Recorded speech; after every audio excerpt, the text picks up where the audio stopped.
Guys, day 2 na nga natin dito sa Pilipinas, no? Ang sarap matulog. Diyos ko po, kung pwede lang everyday ganito.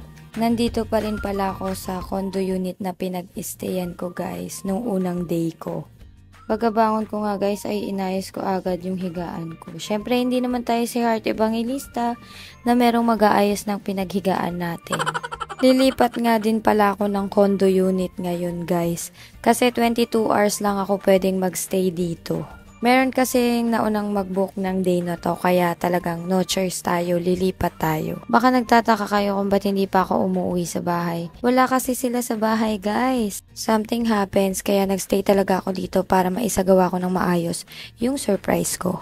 Yan, after ko nga mag-ayos ng bed, guys, ay naligo agad ako kasi nga ngayon din ang check-out ko sa condo unit na to. Katabi lang din naman ng unit na to yung condo unit na lilipatan ko, kaya hindi ako masyadong nahassle. So yan, ganito naman yung itsura ng condo unit na nilipatan ko. Yan, maganda naman din tong room na nilipatan ko. Ang hindi lang maganda yung mga gamit kong nakakalat. So pag may nakita kayong mga gamit na nakakalat, wag nyo na lang din siyang pansinin. Alam ko tatanungin nyo kung magkano yung rate ng condo unit na to. Ang rate niya is 1,800, guys. Same sa naunang condo na pinag-stayan ko. Syempre, tatanungin nyo din kung paano ko nakahanap ng Airbnb na ganito. Guys, nag-search lang ako sa TikTok ng mga condo units na malapit sa amin, and then kinontak ko sila through FB page nila. Ayan, nagpasundo nga ako sa kapatid kong Tono, guys. Siya nga pala yung kasabwat ko all the way. Nagpasundo ko sa kanya kasi pupunta ako ng SM Fairview, guys, dahil magpapampering day tayo for today's vlog. Deserve ko naman sigurong magpaganda, no? Nagpa-eyebrow threading nga ako, guys, at nagpa-lip lashes din ako.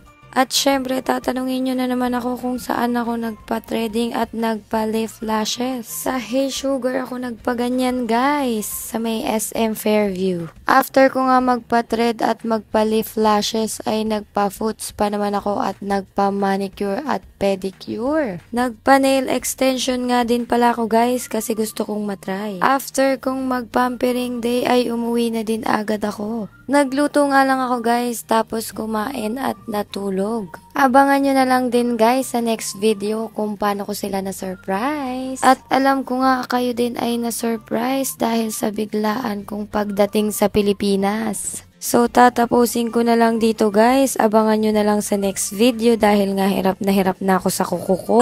So, thank you for watching, guys. Be positive in life and always choose to be happy.